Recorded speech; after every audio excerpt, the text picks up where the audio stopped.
ओम नमो भगवते वासुदेवाय नमः। जय श्री कृष्णा, राधे राधे।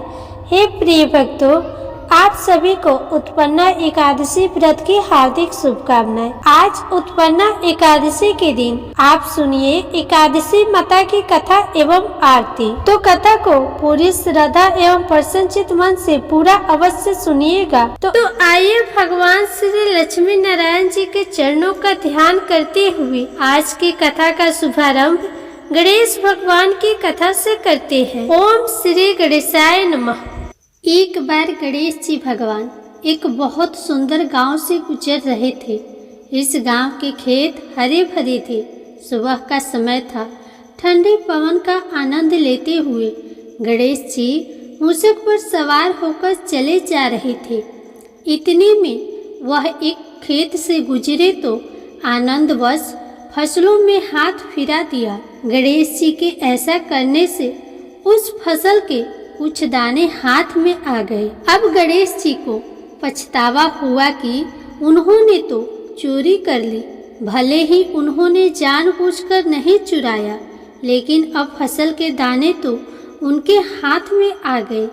गणेश जी ने गिने तो वह 12 थे। अब गणेश जी ने उस खेत के मालिक को खोजा और उन सेठ जी के यहाँ 12 साल की नौकरी पर लग गए।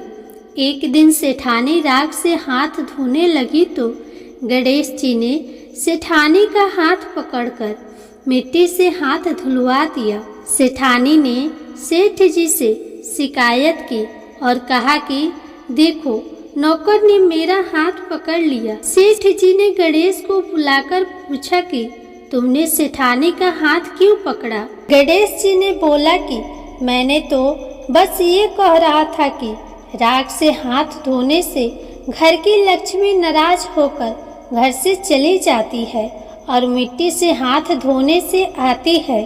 सेठ जी ने सोचा कि गणेश ठीक कह रहा है। थोड़े दिनों बाद कुंभ का मेला आया। सेठ जी ने कहा, गणेश, सेठानी को कुंभ के मेले में स्नान करा के ले आओ। सेठानी किनारे पर बैठकर नहा रही थी तो गणेश जी ने उनका हाथ पकड़कर आगे डुबकी लगवा लाए। घर आकर सेठानी ने सेठ से कहा कि गणेश ने तो मेरी इज्जत ही नहीं रखी और इतने सारे आदमियों के बीच में मुझे घसीट कर आगे पानी में ले गए।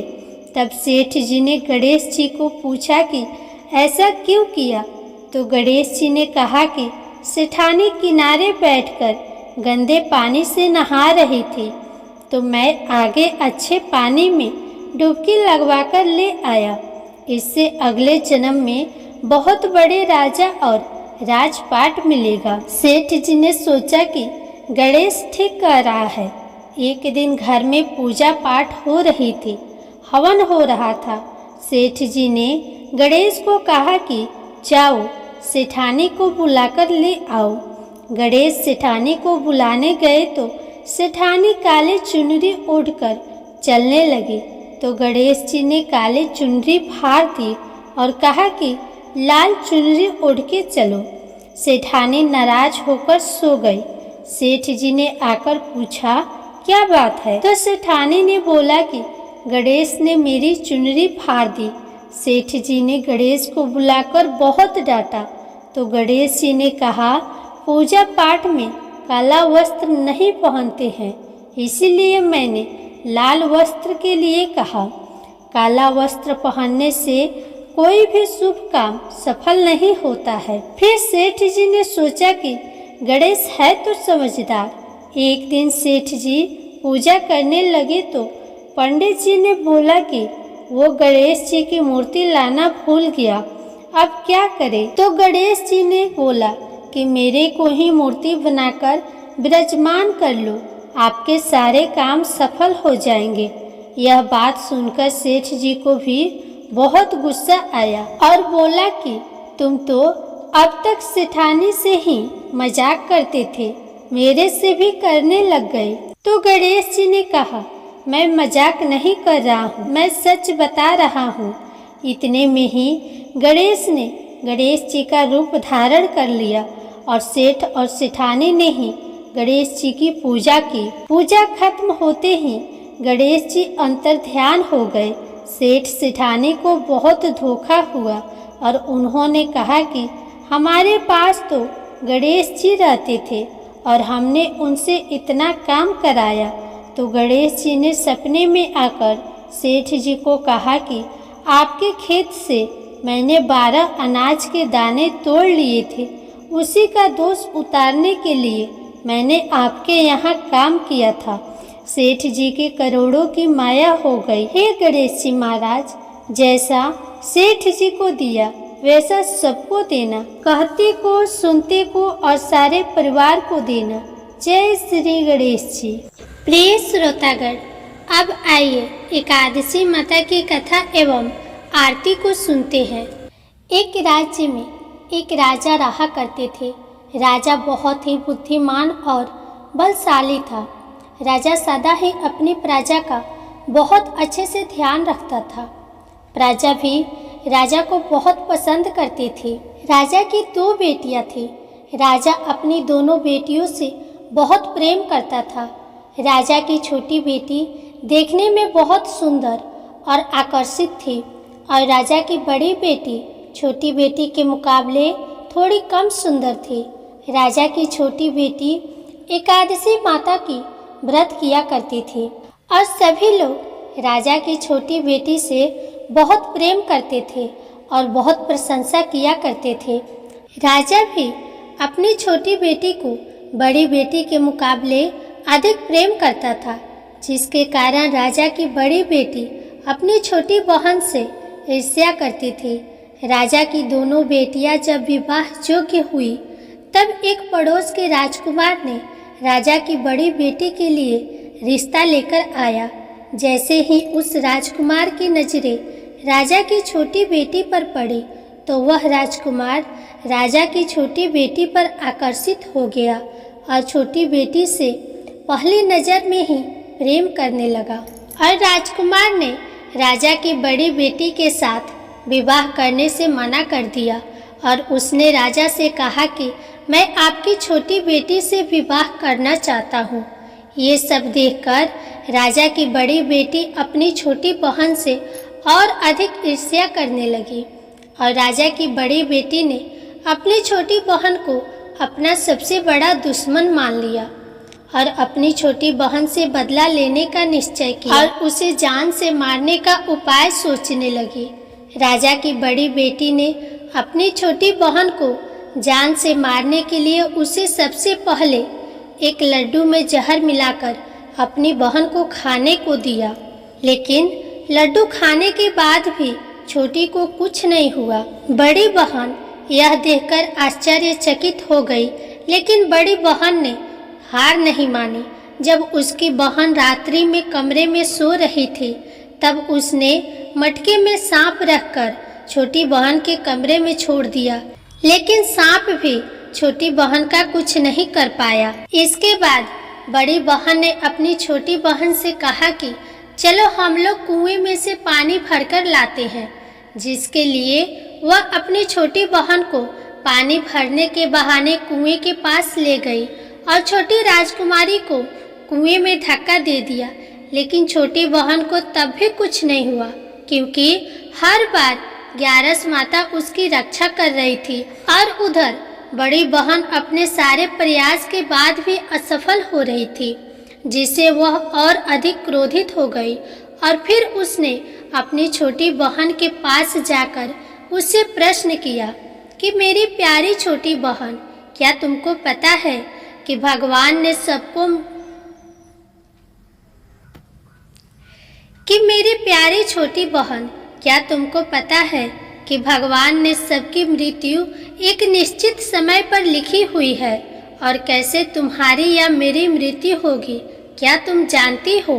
तब छोटी बहन ने अपनी बड़ी बहन को बताया कि हाँ दीदी, मैं तो जानती हूँ मेरी मृत्यु कैसे होगी। छोटी बहन से ये सब बातें सुनकर बड़ी बहन मन ही मन बहुत प्रसन्न होने लगी और उसने अपनी छोटी बहन से कहा, फिर तो तुम मुझे अपनी मृत्यु का राज बताओ। तब छोटी बहन ने अपनी बड़ी बहन से कहा कि मेरी मृत्यु तो एक तोते में है। जो तोते के गले में एक हार है, उससे मेरी मृत्यु होगी। जब तक कोई भी व्यक्ति तोते को मारकर उस हार को अपने गले में पहने रहेगा तो मैं मूर्छित हो जाऊंगी, और जैसे ही उस हार को अपने गले से उतारेगा तो मैं वापस से जीवित हो जाऊंगी।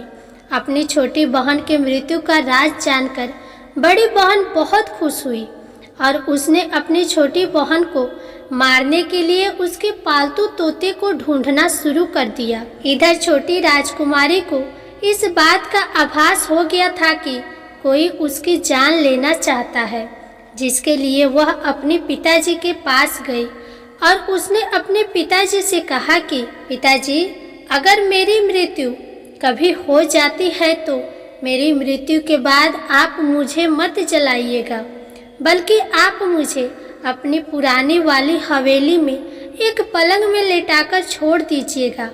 अपनी छोटी लड़की की ये बातें सुनकर राजा बहुत आश्चर्यचकित हो गया। राजा ने अपनी छोटी बेटी से पूछा कि तुम यह क्या कह रही है?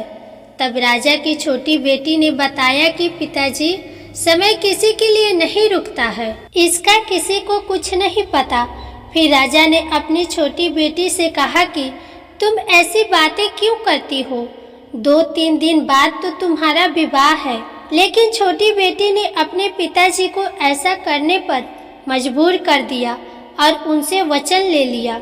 राजा ने भी अपनी छोटी बेटी की बात स्वीकार कर ली और 2-3 दिनों के बाद जब शादी का समय आया तब राजकुमार बारात लेकर राजा के घर आया और राजकुमार और राजा की छोटी बेटी का विवाह शुरू हो गया। ऐसे ही राजा की छोटी बेटी राजकुमार के साथ फेरे लेना शुरू की तो उसकी बड़ी बहन अपनी छोटी बहन के कमरे में जाकर उसके तोते को पकड़ लेती है और फिर उसको जान से मार देती है और तोते के गले में जो हार था उसको अपने गले में धारण कर लेती है। और जैसे ही बड़ी बहन उस हार को अपने गले में धारण करती है तो उधर छोटी बहन 3.5 ही फेरे ले पाती है और वहीं पर मूर्छित होकर गिर जाती है। जिसके बाद राजा ने बड़े बड़े दर्द हकीमों को बुलाया और अपनी छोटी बेटी का इलाज करने के लिए कहा। राजा की बात सुनकर जब वैद्य ने छोटी बेटी को देखा तो राजा को बताया कि आपकी छोटी बेटी ना तो जीवित है और ना मरी हुई है, ऐसा मैं पहली बार देख रहा हूँ। राजा ने वैद्य और हकीमों को ये बात बाहर बताने से मना कर दिया और उनको कहा कि अगर तुमने यह बात किसी को बाहर बताई तो हम तुमको फांसी दे देंगे। राजा ने अपनी छोटी बेटी को पुराने महल में ले जाकर एक पलंग पर लेटा दिया और वहां पर कुछ सैनिकों को तैनात कर दिया। इसके बाद राजा वापस अपने महल पर आ गया। राजा की बड़ी बेटी अपने पिताजी के पास आई और कहने लगी कि पिताजी, अगर यह शादी संपन्न नहीं हुई तो आपकी इज्जत का क्या होगा? मैं आपकी इज्जत बचाने के लिए राजकुमार से शादी करने के लिए तैयार हूँ। जिसके बाद राजा ने अपनी बड़ी बेटी की बात मान ली और राजा ने बड़ी बेटी को छोटी बेटी के कपड़े पहनाकर मंडप में भेज दिया। लेकिन राजकुमार ये जान गया कि ये राजा की छोटी बेटी नहीं है, बल्कि ये राजा की बड़ी बेटी है। लेकिन जब राजकुमार ने शादी करने से मना किया तो सभी लोगों ने राजकुमार को बेबस करके राजा की बड़ी बेटी से बचे हुए फेरों को संपन्न करा दिया। विवाह संपन्न हुआ, जिसके बाद राजकुमार राजा की बड़ी बेटी को अपने महल में ले गया। विवाह होने के बाद राजकुमार उससे ना तो बातें करता था, ना उसे पसंद करता था और ना ही उसके हाथ के बने हुए खाना खाता था। राजकुमार ने यह फैसला लिया था कि वह अपनी प्रेमिका को ढूंढकर रहेगा और यह जानकर रहेगा कि उसके साथ क्या हुआ है। एक दिन राजकुमार अपने घोड़े पर सवार होकर राजा के पुराने महल के पास पहुंचा, जहां पर उसने कुछ सैनिकों को देखा। महल के पास पहुंचकर राजकुमार ने जब महल को ध्यान से देखा तो वह समझ गया कि ये तो हमारे ससुर जी का महल है। तब राजकुमार ने सैनिकों से पूछा कि तुम लोग यहाँ पर क्या कर रहे हो और इस महल के अंदर उस पलंग में कौन लेटा है।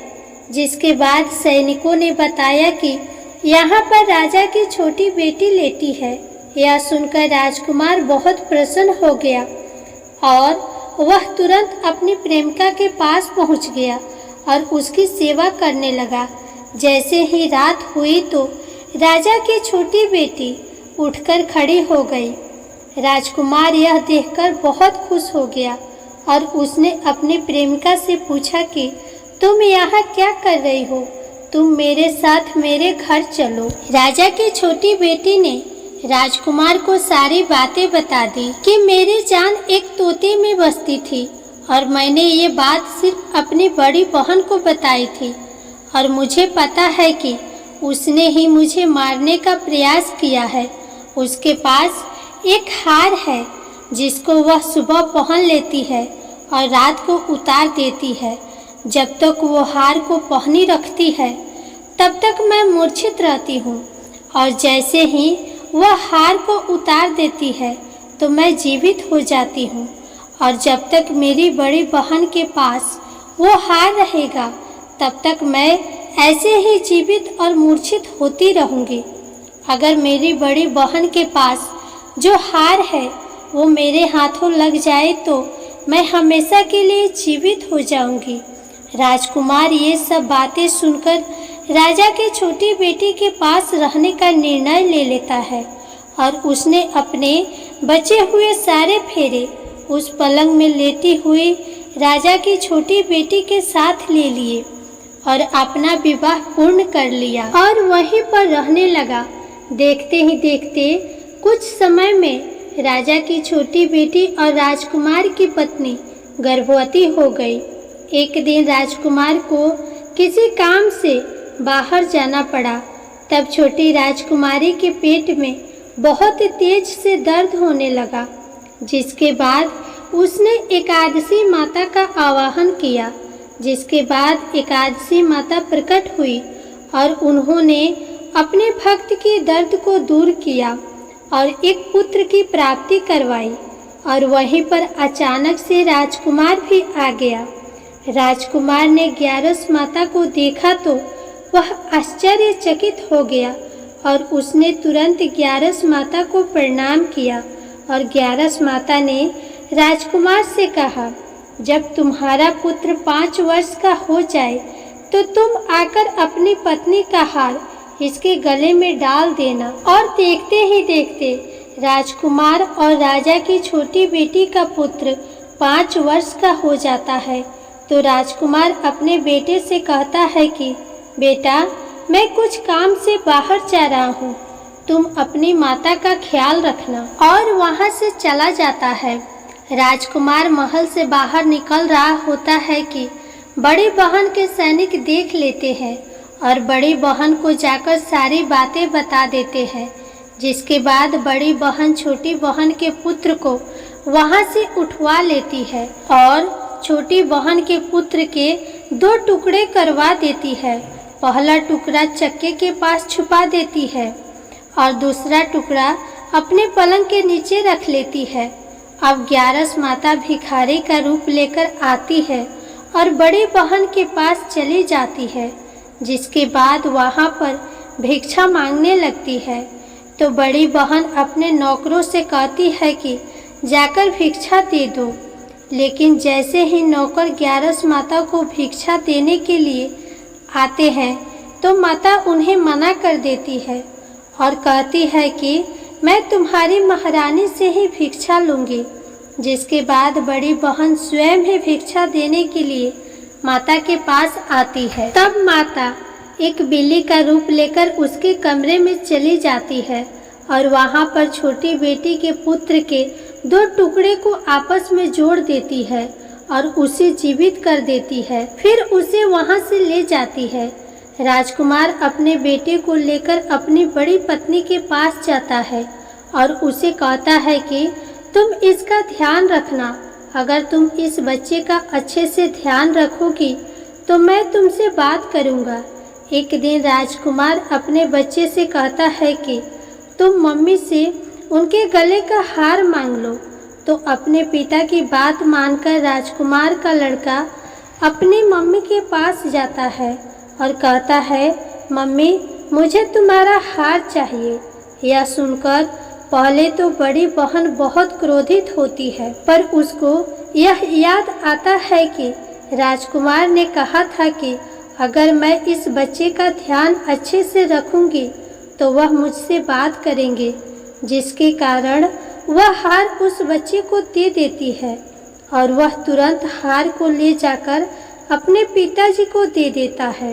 और तभी राजकुमार अपने बेटे को लेकर वहां से जाने लगता है और अपनी पत्नी से कहता है कि तुम हमारे लिए खाना बनाकर रखना, मैं शाम को आकर तुम्हारे साथ खाना खाऊंगा। और वह अपने बेटे को लेकर वहां से चला जाता है, जिसके बाद वह राजा के पास जाता है। जिसके बाद वह अपने ससुर राजा के पास जाता है और उनको सारी बातें बता देता है। राजा अपनी बड़ी बेटी की यह करतूत सुनकर बहुत क्रोधित होते हैं और अपनी परवरिश पर ही दोष देने लगते हैं और राजकुमार को अपनी छोटी बेटी के साथ रहने के लिए आदेश दे देते हैं। इस प्रकार 11 माता की कृपा से राजकुमार और राजा की छोटी बेटी सुखपूर्वक रहने लगते हैं। प्रेम से बोलिए एकादशी माता की जय। श्री लक्ष्मी नारायण भगवान की जय। तुलसी माता की जय। कथा के बाद अब आप आरती श्रवण कीजिए। ओम जय एकादशी जय एकादशी जय एकादशी माता, विष्णु पूजा व्रत को धारण कर शक्ति मुक्ति पाता। ओम जय एकादशी जय एकादशी जय एकादशी माता, विष्णु पूजा व्रत को धारण कर शक्ति मुक्ति पाता।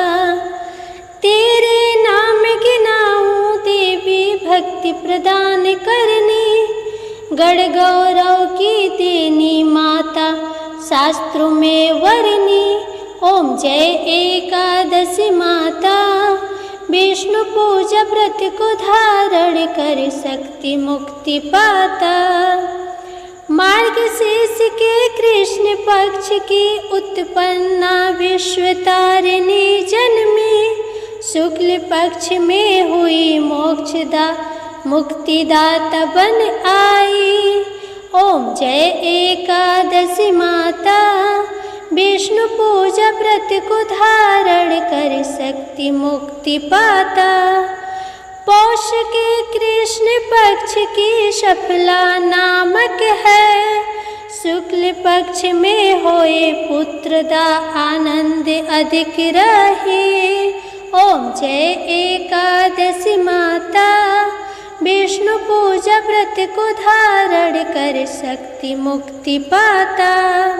नाम सटतीला माघ मास में कृष्ण पक्ष आवे, शुक्ल पक्ष में जया कहावे विजय सदा पावे। ओम जय एकादशी माता, विष्णु पूजा व्रत को धारण कर शक्ति मुक्ति पाता। चैत्र शुक्ल में नाम कामदा धन देने वाली, नाम वरुथनी कृष्ण पक्ष में वैशाख माह वाली। ओम जय एकादशी माता, विष्णु पूजा व्रत को धारण कर शक्ति मुक्ति पाता। शुक्ल पक्ष में होए मोहिनी अपराजेष्ठ कृष्ण पक्षी, नाम निर्जला सब सुख करनी शुक्ल पक्ष रखी। ओम जय एकादशी माता, विष्णु पूजा व्रत को धारण कर शक्ति मुक्ति पाता। जोगिनी नाम आषाढ़ में जानू कृष्ण पक्ष करनी, देव शैनी नाम कहायो शुक्ल पक्ष धरनी। ओम जय एकादशी माता, विष्णु पूजा व्रत को धारण कर शक्ति मुक्ति पाता। कामिका श्रावण मास में आवे कृष्ण पक्ष कहिए, श्रावण शुक्ल होए पवित्र आनंद से रहिए। ओम जय एकादशी माता, विष्णु पूजा व्रत को धारण कर शक्ति मुक्ति पाता। अजा भाद्रपद कृष्ण पक्ष की परवर्तिनी शुक्ला, इंद्र आश्विन कृष्ण पक्ष में व्रत से भव सागर निकला। ओम जय एकादशी एकादशी माता, विष्णु पूजा व्रत को धारण कर शक्ति मुक्ति पाता। पाप कौन सा है शुक्ल पक्ष में आप हरणहारी, रमा मास कार्तिक में आवे सुखदायक भारी। ओम जय एकादशी माता, विष्णु पूजा व्रत को धारण कर शक्ति मुक्ति पाता। देव उठाने शुक्ल पक्ष की दुख नाशक मैया, पावन मास में करो विनती पार करो नैया। ओम जय एकादशी माता, विष्णु पूजा व्रत को धारण कर शक्ति मुक्ति पाता। परमा कृष्ण पक्ष में होती जन मंगल करनी, शुक्ल मास में होए पद्मिनी दुख दारिद्र हरनी। ओम जय एकादशी माता, विष्णु पूजा व्रत को धारण कर शक्ति मुक्ति पाता। जो कोई आरती एकादशी की भक्ति सहित गावे, जन गुरु दीता स्वर्ग का वासा निश्चय वह पावे। ओम जय एकादशी जय एकादशी माता, विष्णु पूजा व्रत को धारण कर शक्ति मुक्ति पाता। जय एकादशी माता, क्यारस माता की जय।